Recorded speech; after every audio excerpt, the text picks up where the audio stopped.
यहाँले दसैँको सन्दर्भमा कुरा उठाउनु भयो। अहिले जुन यो शारदीय नवरात्रि छ, शारदीय दसैँ छ, यसलाई हामी बडा दसैँ भन्छौँ। किनभने हामी वर्षमा दुईटा दसैँ हुन्छन्, एउटा चैते दसैँ, एउटा बडा दसैँ। यो चाहिँ शारदीय दसैँ भएको हुनाले बडा दसैँको रूपमा प्रसिद्धि छ। अब यसको धार्मिक सांस्कृतिक धेरै नै महत्त्वहरू छन्। किनभने अब यो लामो समयदेखि चलेर आएको पर्व हो। यो पर्व भन्नासाथ जोड्ने, एकले अर्कोलाई जोड्ने, समाजमा जोडिने, व्यक्तिमा जोडिएर समाजमा सोसलाइजेसन, सामाजिकीकरणको लागि पनि यसको आफ्नै किसिमको महत्त्व छ। धार्मिक सांस्कृतिक महत्त्व त हुने नै भयो र साथसाथै यसको सामाजिक महत्त्व पनि अत्यन्त छ। र नेपालको सन्दर्भमा हेर्दाखेरि विभिन्न चाडपर्वहरू नेपालमा छन्। त्यसमध्येमा बडा दसैँलाई, विजया दशमीलाई अथवा दसैँलाई हामी अत्यधिक महत्त्वको रूपमा सम्पूर्ण नेपालीहरूले, यद्यपि अब कतिपय मानिसहरू यो हाम्रो होइन, यो हिन्दू धर्मावलम्बीहरूको हो भन्ने जस्तो पनि कहिले कहिले सोच आउँछ। तर त्यो त्यति ठुलो समूहमा नभइकन कतै जसकलातिरबाट आउने भए हुनाले अब समाजमा विभिन्न थरीका विचार, विभिन्न थरीका मान्छे भएको सन्दर्भमा त्यो आउनु, त्यसलाई अस्वाभाविक भन्न मिल्दैन। त्यसले अझ यसमा भएका कमी कमजोरीहरूलाई, दसैँमा भएका कतिपय विकृतिजन्य कुराहरूलाई सुधार गर्न, संशोधन गर्न, परिमार्जन गर्न पनि त्यसले महत्त्वपूर्ण योगदान गरिरहेको हुन्छ। समग्रमा भन्नुपर्दा विजया दशमी अथवा बडा दसैँ नेपालीहरूको एउटा महान चाडको रूपमा यसलाई हामीले लिनुपर्छ। र अब अहिले गएर त फेरि यस्तो भइसक्यो कि नेपालीहरू विश्वका विभिन्न कुनाहरूमा बसेका छन्। अब हिजोको दिनमा, आजभन्दा भनौँ न 15-20 वर्ष अगाडिको यसको जति राष्ट्रिय महत्त्व थियो, अब त अन्तर्राष्ट्रिय महत्त्व भएर गयो। किनभने पञ्चाङ्ग निर्णायक समिति पनि अब अन्तर्राष्ट्रिय पञ्चाङ्ग निर्णायक समिति भनेर अमेरिका र बेलायतमा अथवा जापानमा अथवा अरू देशमा कुन कुन बेलामा टिकाको साइत हुन्छ भनेर भन्नुपर्ने अवस्था आउनु भनेको बडा दसैँले आफ्नो जुन महत्त्व छ त्यसलाई विस्तार गर्दै जानुको अर्थको प्रतीकको रूपमा हामीले लिनुपर्ने हुन्छ। यसैले अब यो बडा दसैँ, विजया दशमी जुन छ, यसको धार्मिक, सांस्कृतिक, आध्यात्मिक, सामाजिक विभिन्न किसिमको महत्त्वको कारणले नै समाजले यसलाई चाहिँ ग्रहण गरिरहेको छ। अब मैले देख्दाखेरि, अब मैले पनि 1-2 देशको हेर्ने मौका पाएँ जाँदाखेरि, अब त्यहाँ हेर्दाखेरि के देखिन्छ भने अलग अलग देशमा अलग अलग ढङ्गले त्यहाँको समय, परिस्थिति, वातावरण अनुसार मनाएको देखिन्छ। तर अब त्यसमा भएको अभिन्न अङ्गहरू भनेको, अब जस्तो दसैँ भन्नासाथ त्यसमा 2-3टा पक्षहरूलाई हामीले विचार गर्नुपर्छ। एउटा पक्ष भनेको यो चाड हो होइन, यसमा केही मनोरञ्जन छ, केही धार्मिक आध्यात्मिकता छ र केही उपासना पक्ष छ र त्यसपछि चाहिँ नि यसमा साधनाका पक्षहरू पनि त्यत्तिकै छन्। अब त्यो एउटा महत्त्वपूर्ण पक्ष भयो। अब अर्को चाहिँ नि विजया दशमी पछि पूर्णिमासम्मको टिका टालोको क्रम छ। यो दुईटा क्रममा टिका टालोको क्रमलाई, जमरा राख्ने क्रमलाई चाहिँ नि सबैतिर समान रूपबाट आफूले जानेको छ भने आफूले, नभए साथीभाइहरू कहाँबाट जमरा ल्याएर भए पनि टिका टालो गर्ने चलन त सबैतिर समान छ। तर अब त्यो मान्ने सन्दर्भमा अब नेपालीहरूको जुन आनी बानीहरू छन् त्यसमा अब जसले यसको धार्मिक आध्यात्मिक पक्षलाई बुझ्यो, यसलाई साधनाको रूपमा लियो, त्यस्ता व्यक्तिहरूले चाहिँ नि यसलाई फेरि यो विजया दशमीलाई एउटा साधनाको, आफूले आफूलाई चिन्ने, किनभने यो पर्व भनेको अत्यन्त महत्त्वपूर्ण पर्व हो। त्यो साधनाको जुन 9 दिन छ, त्यो 9 दिनमा उसले आफ्नो जीवनलाई फेरि पुनर्ताजगी गर्ने, नवीकरण गर्ने, हरेक वर्ष नवीकरण गर्दै जाने र त्यसले ऊर्जा प्राप्त गर्ने, त्यो शक्ति प्राप्त गर्न सक्ने एउटा साधनाको पर्व पनि हो। त अहिले गएर चाहिँ बाह्य कुराहरू, टिका टालो, आशीर्वाद अथवा खाने पिउने मोज गर्नेमा चाहिँ सबैतिर उस्तै जस्तो देखिन्छ। तर त्यो भित्रको जुन महत्त्वपूर्ण तत्त्व छ, त्यो भित्रको साधनाको पक्ष छ, त्यो भित्रको जुन एउटा महत्त्वपूर्ण गरिमामय पक्ष छ, ज्ञानको पक्ष छ, त्यो ज्ञानको पक्षमा चाहिँ नि फेरि हामी कहीँ न कहीँ चुकिरहेका छौँ। अब यसो भन्दै गर्दाखेरि उजुबेदेखि नेपालमा चाहिँ नि त्यो सबै त्यस साधनाको पक्षलाई नै महत्त्व दिन्छन् कि भन्ने कुरा आउन सक्छ। त्यसमा यहाँ पनि चुकिरहेको देखिरहेको छु मैले। र यसको बाह्य पक्षलाई नै महत्त्व दिएको देखिन्छ। अब सरकारी स्तरबाट पनि बाह्य पक्षलाई, त्यसपछि अब जनजीवनमा पनि त्यस्तै गरी बाह्य पक्षलाई जोड दिएको हामी देख्छौँ। खाऊ पिउ मोज गरेको सिद्धान्तमा गएको जस्तो लाग्छ। तर वास्तवमा भन्ने हो भने यो एउटा महत्त्वपूर्ण साधनाको पक्ष भएको हुनाले आफूले आफूलाई चिन्ने र त्यो चिन्ने क्रम भनेको ईश्वर, जगत र आफू, यो तीनटा पक्षको जुन त्रिवेणी छ त्यो चिन्ने यो एउटा महत्त्वपूर्ण चाड हो, महत्त्वपूर्ण पर्व हो। अब यो चाहिँ नि यसमा मनोरञ्जन त जरुर छँदैछ, केही न केही रूपमा मनोरञ्जन छ। सामाजिकीकरणको त एउटा महत्त्वपूर्ण पक्ष नै भइहाल्यो, किनभने अब कैयौँ वर्षदेखि नगएको ठाउँमा कोही मामा घर जालान्, कोही ससुराली जालान्, कोही हजुरबाको घर जालान्, होइन, कोही चाहिँ नि आफन्त कहाँ जालान्। अब त्यो जानको लागि समेत पनि अब यो एउटा चाहिँ नि अवसर हो। कैयौँ वर्षदेखि नगएको पनि जान सक्छ र फेरि जाने बेलामा ल है म आउँदैछु भनेर कुनै चिठी पत्र गर्नु परेन, न टेलिफोनमा नै चाहिँ नि भन्नु पर्यो, सरासर गएपछि पाइयो। अरू बेला चाहिँ किन आएको भनेर सोध्छन् भने दसैँमा त कसैले पनि किन आयो भन्दैनन्, किनभने आशीर्वाद लिन आयो होला, टिका थाप्न आएको होला, मभन्दा कान्छो भयो हुनाले टिका लाउन आयो होला भन्ने सम्झिन्छ। यसैले यसको यो जुन पक्ष छ त्यो चाहिँ मलाई लाग्छ अत्यन्त महत्त्वपूर्ण, अत्यन्त चाहिँ नि अब यो गुड रहस्यले भरिएको छ। सम्भवतः यस्तो किसिमको चाडपर्व विश्वमा पाउन दुर्लभ छ। यसमा जीवन्तता भरिएको छ, जीवन्त छ यो। यसले गर्दाखेरि पनि यसलाई बडा दसैँ, ठुलो दसैँ अथवा विजया दशमी भनेर हामी नेपालीहरूले मान्ने गरेको हो। सधैँ नै समाजमा देखिने एउटा चाहिँ नि पक्ष हो त्यो, किनभने सबैसँग हुने खाने छन् भन्न मिल्दैन। अब सबै नै पुगिसरी आएका छन् भन्न पनि मिल्दैन। अब त्यस्तो परिस्थितिमा अब कतिपय मान्छेले अर्काको देखासेखीमा उसले त यसो गर्यो म पनि यसो किन्न गर्ने, उनीहरूले त सबैलाई लुगा किन्ने म पनि किन्न नकिन्ने, उनीहरूले यसो खायो म किन्न खाने भनेर हामी प्रतिस्पर्धामा जान थाल्यौँ भने चाहिँ नि त्यो अर्कोले घोडा चढ्यो भनेर आफू धुरीमाथि चढ्न जानु जस्तो हुन्छ। अब त्यसको लागि चाहिँ नि आफ्नो क्षमता, गच्छ र साथसाथै चाहिँ नि त्यो परिस्थितिलाई पनि हेर्नुपर्ने हुन्छ। यसले गर्दा ऋण लिएर ऋणमा डुबेर चाडबाड मनाउनुपर्छ भन्नेमा चाहिँ म छैन, किनभने त्यो कसैले चाहिँ नि मनाएको छ भने राम्रोसँग मनाएको छ भने उसले आफ्नो ढङ्गले मनायो, हामी आफ्नो ढङ्गले मनाउन सक्छौँ। अब कसैले आएर चाहिँ नि तैँले कसरी मनाइस्, किन मनाइ, यसपटक त अलिक कम गरिस् नि भन्ने त छैन। त्यो सोच भनेको व्यक्तिको हो। जो व्यक्तिले नै मान्या हुन्छ त्यो घरमा अथवा चाहिँ नि मैले मानि या मानिनँ भन्ने सोच समझ राख्छ, त्यस्तो व्यक्तिले अरूले यसो भन्यो कि त्यसो भन्यो कि भन्ने त्यो एउटा शङ्का मात्रै हो। त्यस्तो शङ्का लिनुभन्दा, त्यस्तो शङ्कामा पर्नुभन्दा आफ्नो गच्छअनुसार आफ्नो क्षमताले भएसम्म ऋणमा नडुबिकन त्यसलाई अलिकति साँघुरो गरेर हुन्छ कि अलिकति एक कदम पछाडि बढेर हुन्छ कि यसपटक चाहिँ नि मसँग छैन भनेदेखि किन त अर्को साल छँदैछ नि भन्ने त्यो किसिमको भावनाले पनि जानुपर्ने हुन्छ। यसैले ऋण काटेर ऋणमा डुबेर अहिले दसैँ मनाउने, चाडबाड मनाउने अनि पछि रोएर बस्ने अथवा चाहिँ नि बिलौना गरेर बस्ने त्यस्तोतिर चाहिँ नि जानु हुँदैन भन्ने मलाई लाग्छ।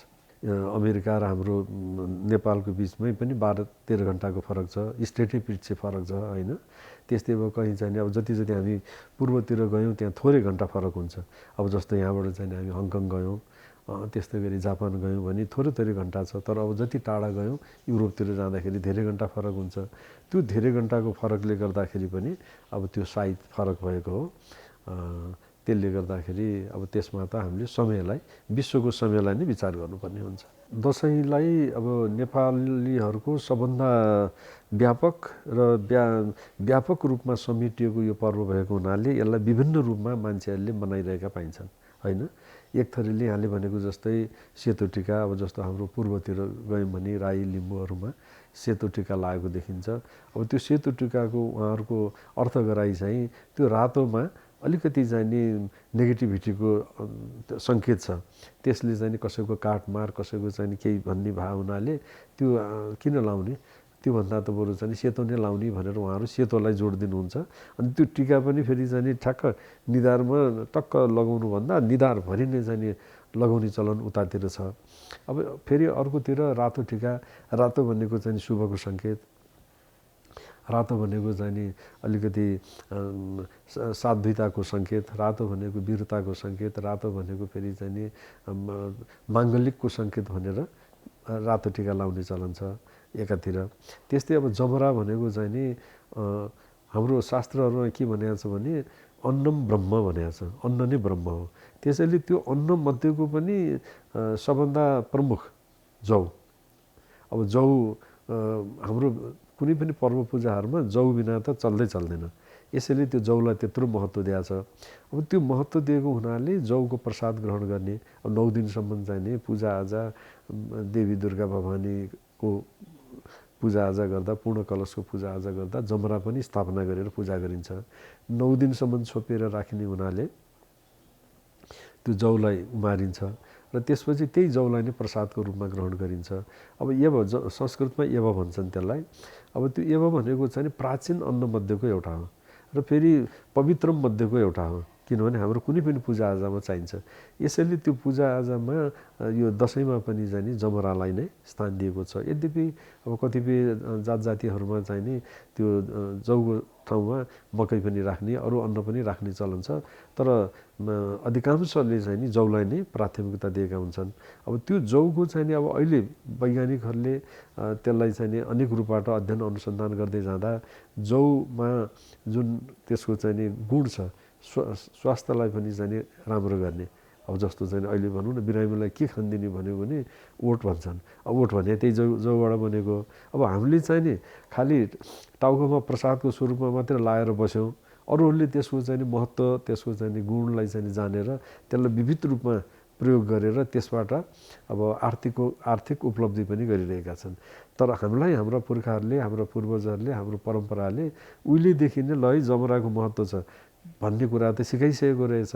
अब यसैले त्यो जमराको चाहिँ नि स्वास्थ्यको दृष्टिकोणबाट, धार्मिक दृष्टिकोणबाट र अनि अर्को चाहिँ नि औषधीय गुण पनि त्यसमा भएको हुनाले जौलाई प्राधान्यता दिएको हो र यसैले विजया दशमीमा हामी चाहिँ नि जौलाई प्रसादको रूपमा राख्छौँ। र अब कतिपय त फेरि त्यो दसैँको जुन जमरा छ त्यसलाई सुरक्षित पारेर अनि आउने तिहारमा पिँधेर भाइ दिदीभाइको बिचमा चाहिँ नि टिका लाउँदाखेरि त्यसकै हरियो पनि लाउने चलन हाम्रो नेपालमा छ।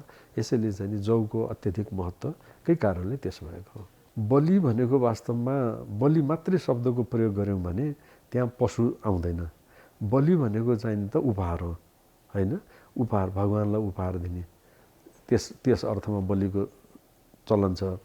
अब बलि भनेको बलिदान, राष्ट्रको लागि बलिदान दिनु पर्यो भनेदेखि तयार हुनु पर्यो, होइन? त्यस अर्थले चाहिँ नि राष्ट्रको लागि योगदान दिने, राष्ट्रको लागि बलिदान दिन पनि तम तयार रहने भन्ने अर्थमा आउँछ। अब त्यहाँ पशु भन्ने जुन जोडिन्छ यो चाहिँ नि फेरि यहाँले भनेको जस्तै अब शास्त्रमा, अब शास्त्र पनि कुन कुनलाई शास्त्र भन्ने अनगिन्ती शास्त्रहरू छन्। अब त्यो अनगिन्ती शास्त्रमा सात्विक विचार राख्नेहरूले, सात्विक भाव राख्नेहरूले त्यो अनगिन्ती शास्त्रबाट पनि राम्रा कुराहरूको सङ्ग्रह गरेर यो पशु बलि भनेको राम्रो होइन भन्ने अर्थ निकालेको छ, होइन? किनभने कसैलाई मार्नु काट्नु त धर्म हुन सक्दैन। यदि कसैलाई मारेर काटेर धर्म भयो भने त फेरि पाप भनेको केलाई भन्ने, होइन? पुण्य भनेको केलाई भन्ने। यसैले त्यो अर्थले हाम्रो शास्त्रहरूमा फेरि सात्विकतालाई असाध्यै ठुलो प्रश्रय दिएको छ। किनभने यदि असल व्यक्ति कोही बन्न चाहने हो भने, यदि कसैले अरू सबै समान रूपबाट म पनि बाँचौँ अरू पनि बाँचुन् भन्ने भावना देख्न चाहने हो भने र उदारचरितानाम वसुधैव कुटुम्बको भावना राख्ने हो भने सबैप्रति समान व्यवहार, सबैप्रति समान भाव, समदृष्टि राख्नुपर्छ भनेर हाम्रै शास्त्रहरूले सिकाएका छन्।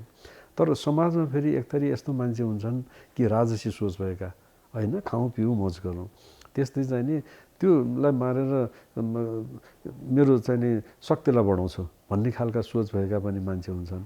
अब त्यस्तो मान्छेहरूको लागि चाहिँ नि अब देवी भागवत जस्ताले, चण्डी जस्तोले फेरि त्यहाँ पूजाको प्रसङ्गमा पशु बलिका कुराहरू पनि आएका छन्।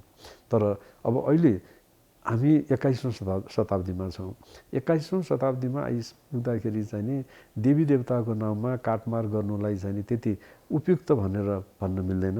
त्यही भएर हुनाले अब यहाँहरूलाई थाहा छ होला, अब मैले त धेरै वर्ष अगाडिदेखि जुन बेलामा पशु बलि भनेको धर्म हो भन्ने समाज थियो त्यो बेलामा यो धर्म होइन। यदि पशु बलि धर्म भयो भने अधर्म भनेको के भन्ने सामाजिक अभियान सुरु गर्दै गर्दै जाँदाखेरि अब अहिले मलाई लाग्छ धेरैतिर एउटा बहसको विषय बन्यो। यो काटमार गर्नु त ठिक रहन्छ नि त, यो खानु हुँदो रहन्छ नि त भनेर धेरैले छोडेका छन् होइन। अब देवी देवताले नै खाइराख्नु भएको भनेर हामी भन्छौँ भने वास्तवमा त्यहाँ देवी देवताले त खाएको छैन।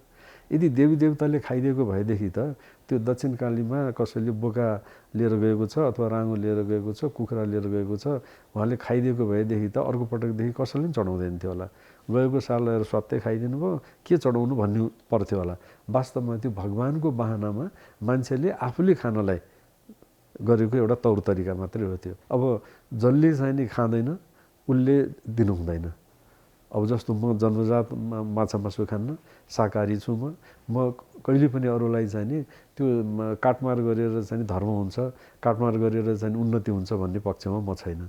अब त्यस्तै म जस्तो हजारौँ लाखौँ मान्छे छन्, नेपालमा मात्रै पनि विश्वभरि नै छन्।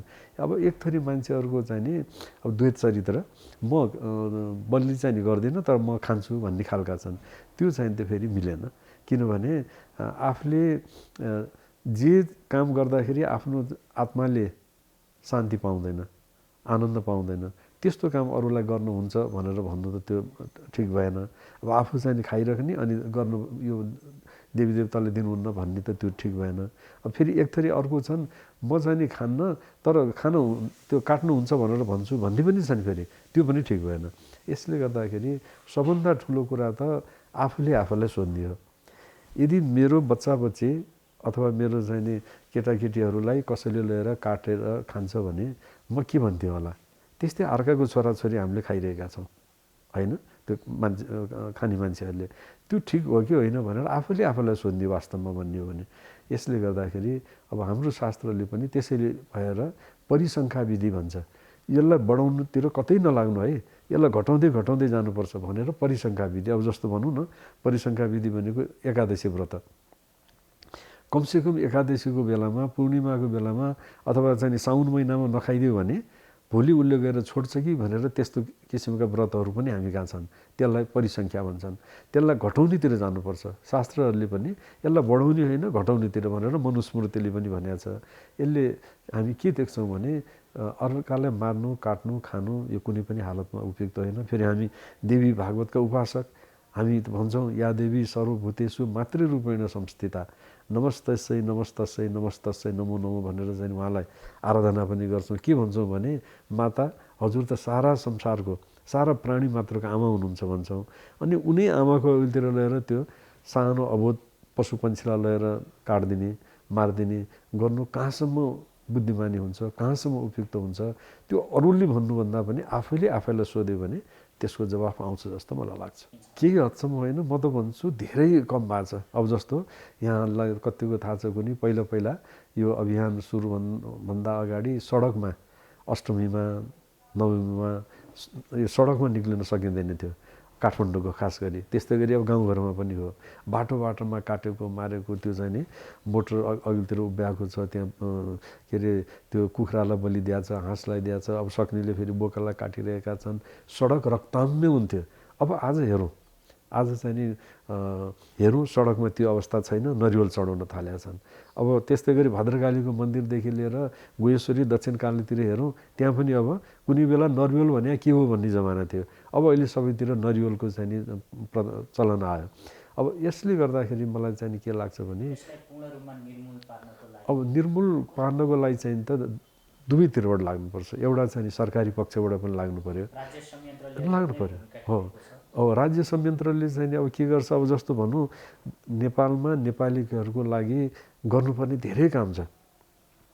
सुशासनको लागि होइन, सुख दिनको लागि, त्यस्तै गरी चाहिँ नि समुन्नतिको लागि। तर अब दसैँतिर हेर्नुहोस् त यहाँले देख्नुहुन्छ राज्यको संयन्त्र खाद्य संस्थान कहाँबाट भेडा र च्याङ्ग्रा ल्याउने भनेर बसिरहेको देखिन्छ।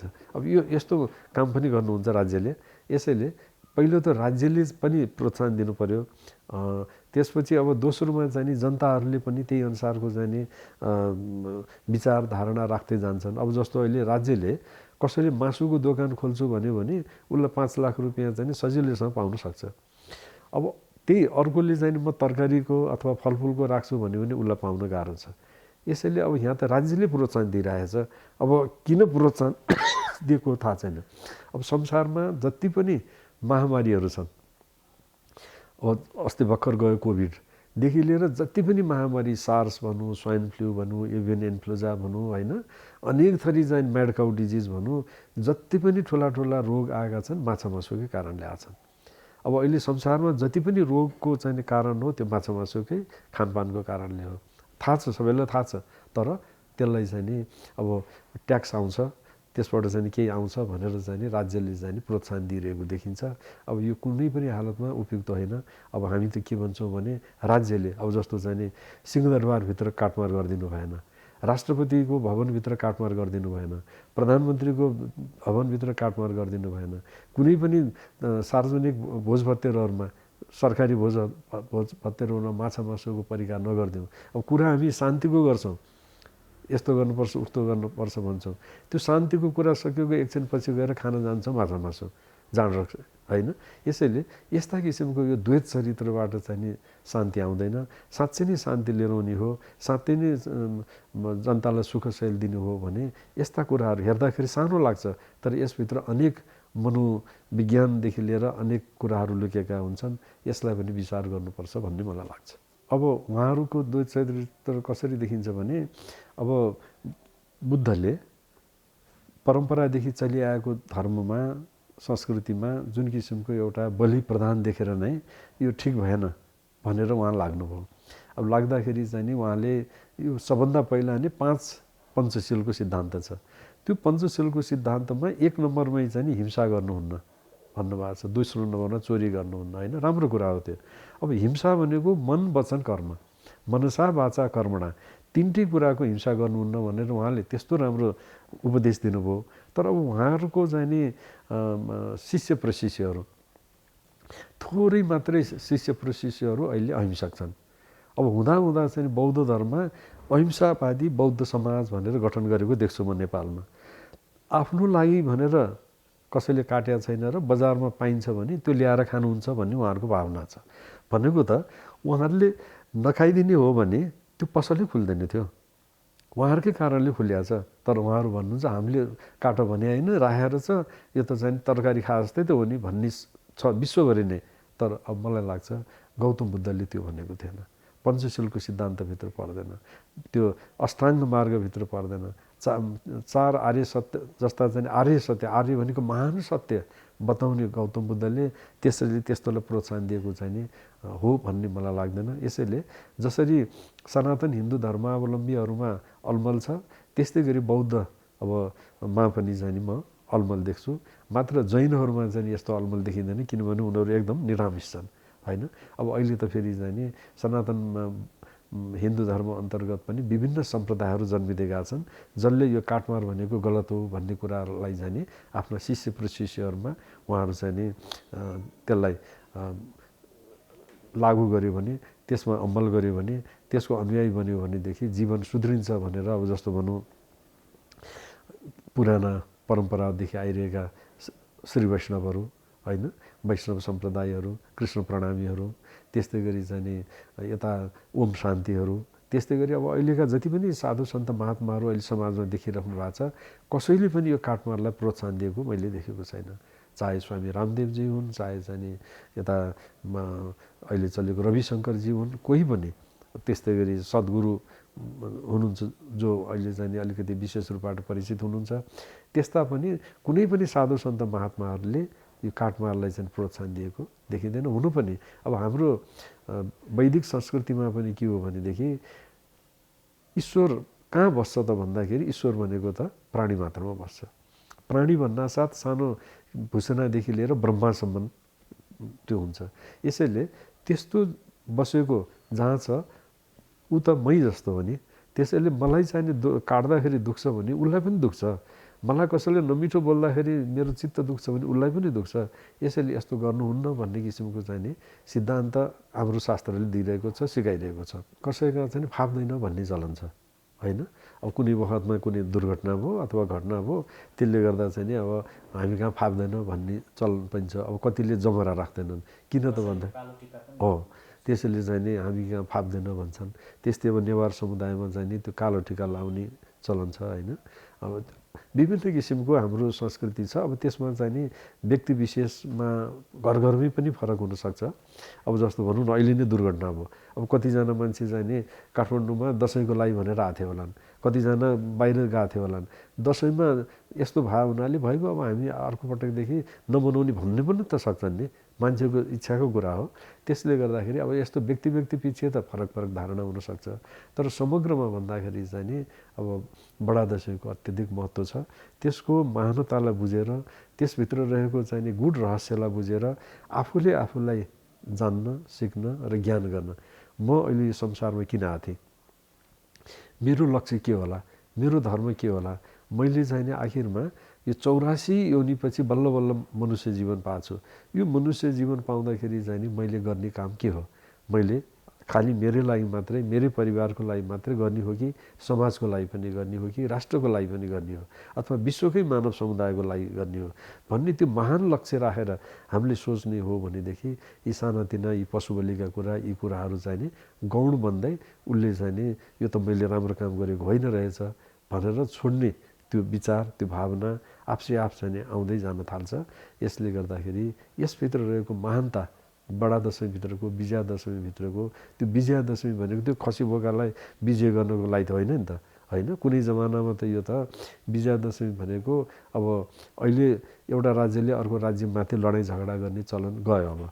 अब एक दुई ठाउँमा कहीँ अहिले संसारमा हामी देखिरहेका छौँ, तर अब समग्रमा एसिया महाद्वीपमा त अब त्यो हरारै गइसक्यो। त्यस्तै नेपालमा पनि, भारतमा पनि कुनै जमानामा यो विजया दशमी भनेको चाहिँ नि एक राज्यले अर्को राज्यलाई आक्रमण गर्नेको लागि साइतै लिन नपर्ने दिन विजया दशमी। यसले गर्दाखेरि अब त्यो किन त भन्दाखेरि अब राम र रावणको युद्धको कथा यसमा जोडिएको छ। त्यसले गर्दाखेरि पनि साइत लिनु पर्दैन भन्ने चलन हो। त्यसैले विजया दशमीमा कुनै जमानामा हाम्रो पुर्खाहरू लडाइँ भिडाइँ गर्थे, खुँडा खुकुरी होइन, तरबार लिएर चाहिँ हिँड्थे। त्यसैले त्यसको पूजाआजा हुन्थ्यो। अब अहिले त खुँडा खुकुरी भने नै के हो मान्छेलाई धेरैलाई थाहा छैन। यसैले अब समयअनुसार परिवर्तन हुँदै जाँदो रहेछ। समयअनुसार परिवर्तन हुँदै जानु पनि पर्छ, किनभने पहिला जे थियो त्यही भएर बसिरह्यो भने त त्यो त पोखरी हुन्छ। त्यो पोखरी भनेको दुर्गन्धित हुन्छ। यसले गर्दाखेरि हामीले हाम्रा चाडपर्वहरूलाई त्यसरी समयअनुसार मिलाउँदै जाने, समयअनुसार त्यसमा मानवीय पक्षलाई समेट्दै जाने, त्यसभित्र भएका विकृत पक्षलाई हटाउँदै जाने र पहिला विकृत पक्ष भनेको आफूले थाहा पाउने, अनि समाज, राष्ट्र र विश्वमा त्यसका राम्रो पक्षहरूलाई लिएर गयौँ भने हाम्रो धर्म, हाम्रो संस्कृति युग युगसम्म जीवन्त रहन सक्छ। हाम्रो संस्कृति कहाँ सिक्ने त? पहिलो कुरा त घरबाट सिक्नु पर्यो।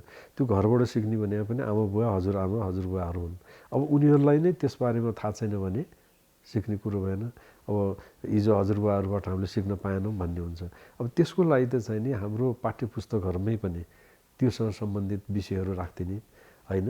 अनि कसैलाई चाहिँ नि मलाई दसैँको बारेमा अथवा हाम्रो चाडपर्वको बारेमा जान्न मन लाग्यो भनेदेखि कहीँ पढ्न जान पाउने, सिक्न जानु पाउने, 1 महिने तालिम, 2 महिने तालिम अथवा 6 महिने तालिम, अथवा सरकारले पनि हाम्रो संस्कृतिको विषयमा पढ्नेहरूलाई चाहिँ नि यति नम्बर पाइन्छ, प्रमोसनको हुँदाखेरि यति नम्बर जोडिन्छ भन्यो भनेदेखि मान्छेहरू पढ्न जान्छन्। त्यसले रोजगारी पनि बढ्छ। अब आज बेरोजगारी भयौँ भनेर हामी विदेशमा भाँडा बन्द गइरहेका छन् हाम्रो नेपालीहरू होइन। अब चाहिने नचाहिने काम गर्न गइरहेका छन्। यहाँ रोजगारीका विभिन्न अवसरहरू जुटाउन सकिन्छ। अब जस्तो यिनी संस्कृतिका विषयहरू, हाम्रो जीवनसँग जोडिएका संस्कृतिका पक्षहरू पढ्न पाउने। अब हाम्रो चाहिँ जति पनि सहरहरू छन् त्यो ठाउँमा चाहिँ इन्स्टिच्युटहरू खोलुन्, त्यो ठाउँमा स्कुलहरू खोलुन्, त्यो ठाउँमा चाहिँ पढ्न पाउने तालिम केन्द्रहरू हुन्।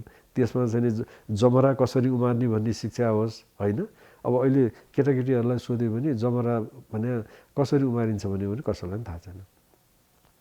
त्यसलाई राम्रो कसरी उमार्न सकिन्छ, अब त्यसको बारेमा मिडियामा प्रचार प्रसार हुने, त्यसको बारेमा महत्त्वको बारेमा प्रचार प्रसार हुने, त्यसको अनुसन्धान हुने, यसरी हामी जान सक्यौँ भने अनि हाम्रो चाडपर्वको महत्त्व बुझिँदै जान्थ्यो।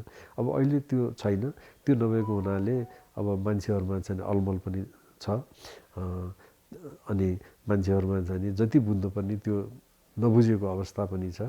अब यो भनेको चाहिँ देशकै लागि ठिक हुँदैन, किनभने धर्म, संस्कृति, इतिहास, भूगोल कुनै देशको चाहिँ मासिँदै गयो भने त्यो देशको चाहिँ नि अस्तित्व जोगाउनलाई गाह्रो पर्छ।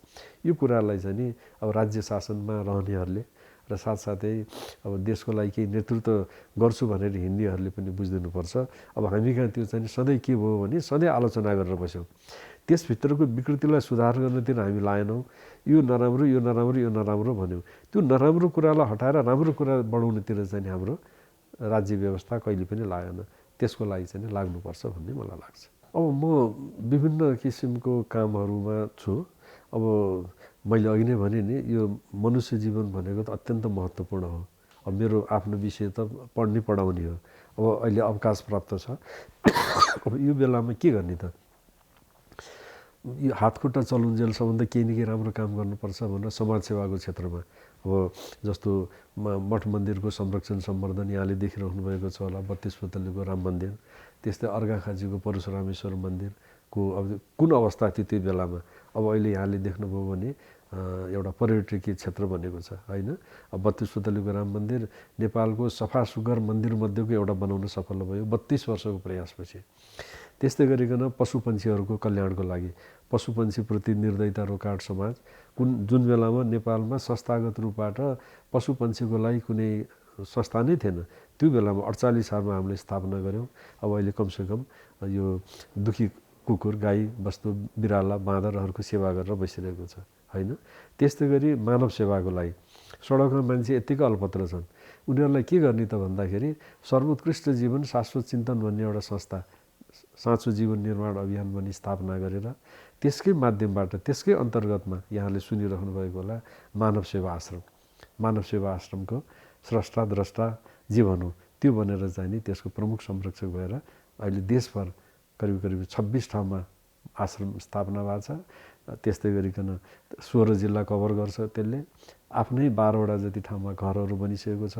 अहिले करिब हरेक दिन 1600 देखि 1700 मान्छेहरूले चाहिँ नि त्यहाँ बिहानदेखि बेलुकाको भोजन पाउँछन्, औषधि उपचार हुन्छ। राज्यले गर्नुपर्ने काम, नगरपालिकाले गर्नुपर्ने काम मानव सेवा आश्रमको माध्यमबाट नेपालमा अहिले भइरहेको छ। अब त्यो काममा पनि संलग्न हुन पाएको छु।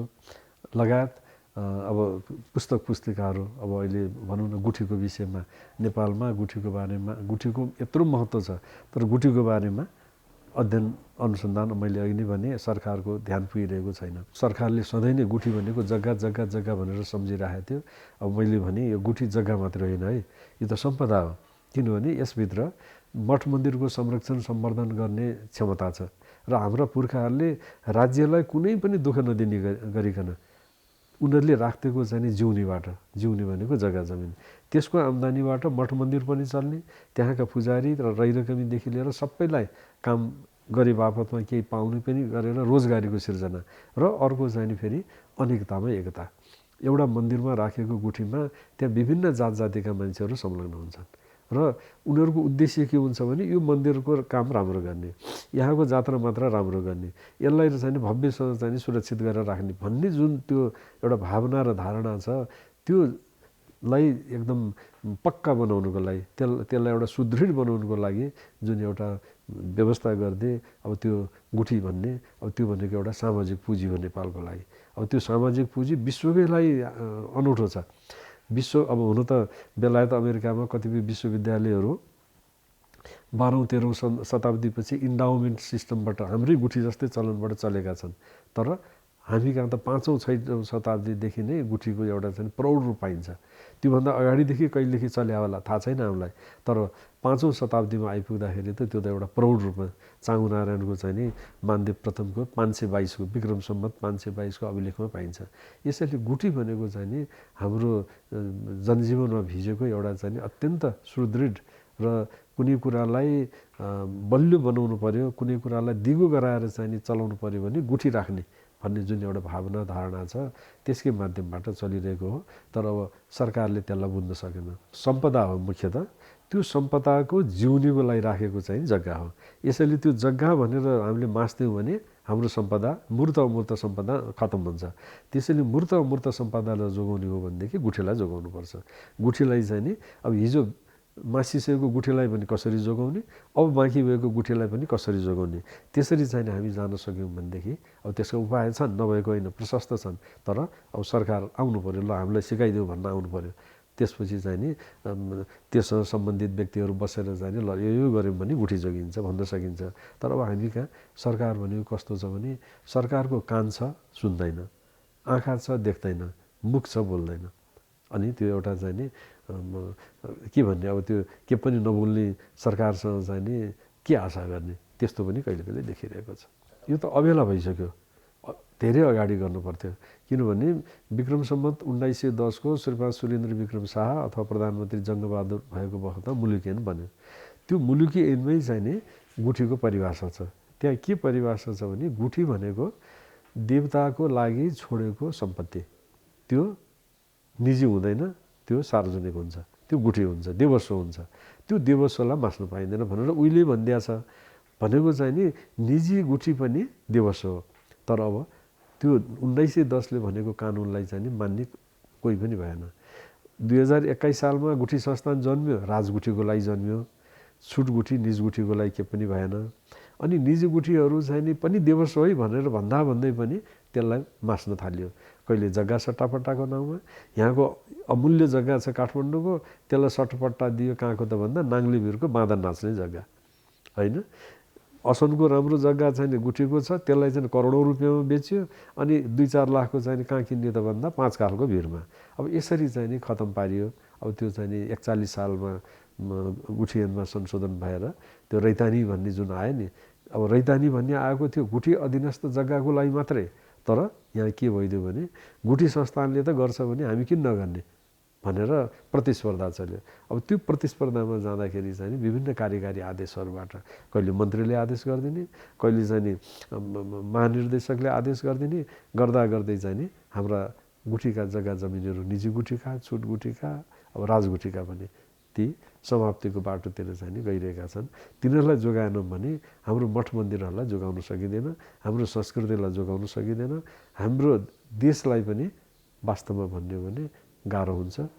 किनभने जब संस्कृति नै छैन भने अनि बिना संस्कृतिको त देश हुँदैन। अब हिजो हिन्दू राष्ट्र हुँदाखेरि पनि जति गर्नुपर्ने थियो त्यो भएन होइन, किनभने त्यतिखेर बजेट भएन। अब मन थियो होला, त्यसलाई चाहिँ नि कार्यरूपमा गर्नको लागि पैसा थिएन।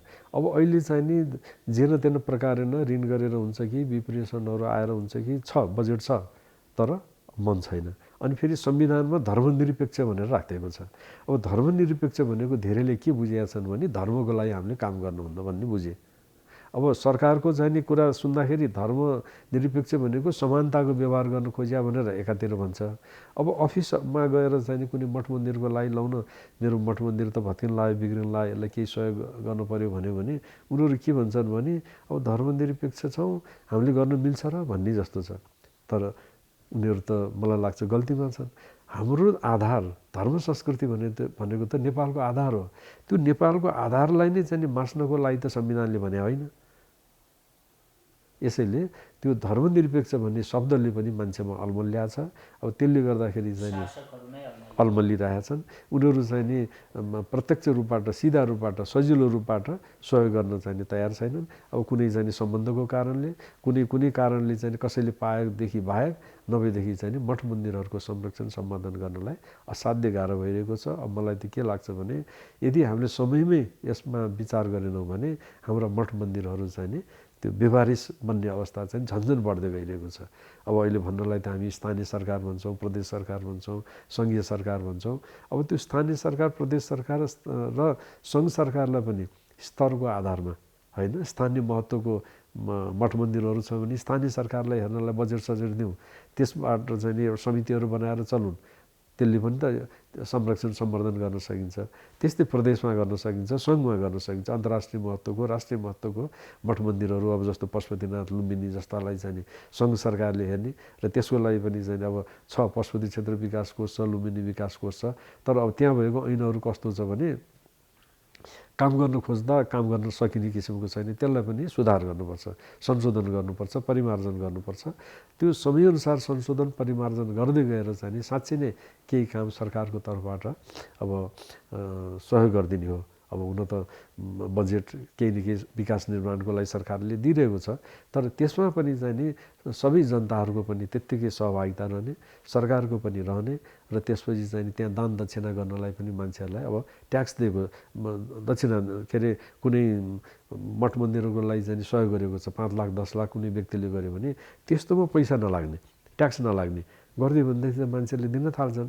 अनि त्यसरी व्यक्तिगत रूपबाट पनि पैसा जम्मा हुन थालेपछि त मठ मन्दिरहरूले अब जस्तो भनौँ पशुपतिनाथको मन्दिर छ, पशुपति क्षेत्र विकास कोष छ, त्यसमा कुनै मान्छेले धनीमानी व्यक्तिले पुगिसरी आउने मान्छेले म 10 लाख दिन्छु भन्यो भने दिन सकोस्, तर त्यो 10 लाख दिएकोमा फेरि ट्याक्स लिन्छ सरकारले। कतिपय मान्छेहरूको भावना के हुन्छ भने ट्याक्स नलिदियोस् हामी दिन्छौँ भन्ने छ। त्यसैले त्यस अनुसारको पनि ऐन कानुन बनाउँदै हामी गयौँ, सुधार गर्दै गयौँ भने मलाई लाग्छ नेपालका मठ मन्दिरहरूमा सामान्य जनस्तरको पनि सहयोग बढ्दै जान थाल्छ र त्यसपछि चाहिँ नि अब कतिपय मठ मन्दिरहरूको जिम्मा अब जस्तो भनौँ यहाँ विभिन्न कर्पोरेट हाउस छन्। अब स्थानीय स्तरमा कतिपय मठ मन्दिरहरू गुम्बा बिहारहरू भत्ती बिग्रिरहेका छन्, त्यस्तोमा त्यो कर्पोरेट हाउसले 5 वर्षको लागि म सञ्चालन गरिदिन्छु, यसको मर्मत सम्भारदेखि लिएर सबै म गरिदिन्छु भन्यो भने त्यस्तो दिन सक्ने व्यवस्था पनि अब हुनु पर्यो। अब जस्तो यस्ता कुराहरू अब अहिले विदेशमा जापानतिर हेऱ्यौँ भने त्यस्तै गरिकन अरू मुलुकहरूमा हेऱ्यौँ भने त्यस्तो चाहिँ नि त्यो किसिमको धारणा अनुसार चलेको पाइन्छ। अब हामीले पनि चाहिँ नि सरकारले मात्रै लोन नलिने हो भने यसरी विकेन्द्रीकरणको स्थितिमा पनि हामी जानु पर्छ। त्यसरी गयौँ भने मलाई लाग्छ राम्रो हुन्छ। 2-4वटा मठ मन्दिरहरूलाई सामान्य दिनलाई छ, त्यो कनिका छरेको जस्तो छ नि, अब त्यहाँ चाहिन्छ चाहिँ नि 5 करोड, अब त्यहाँ दिएको छ 5 लाख, त्यसले त केही हुनेवालै छैन, दिस भन्ने मात्रै हो। त्यसैले अब समग्रमा सोच्नुपर्ने हुन्छ। पुरातत्व विभाग छ संस्कृति मन्त्रालयमा, धेरैजसो मठ मन्दिरहरू छन् गुठी संस्थान अन्तर्गत भूमि सुधार मन्त्रालयमा, त्यसैले त्यो नै मिलिरहेको छैन, त्यसलाई एकरूपता ल्याउनु पर्यो। र अझ साँच्चै भन्ने हो भने संस्कृति मन्त्रालय अलग्गै बनाएर त्यो संस्कृति मन्त्रालय अन्तर्गत चाहिँ नि हाम्रा मठ मन्दिर गुम्बा बिहार मूर्त अमूर्त सम्पदाहरूलाई हेर्ने र त्यसलाई चाहिँ नि सहयोग गर्ने किसिमले चाहिँ अगाडि बढ्न सक्यौँ भने केही होला भन्ने आशा गर्न सकिन्छ। नभए अब नागरिक उड्डयन मन्त्रालय को मा लागेर संस्कृति भने एउटा सानो शाखा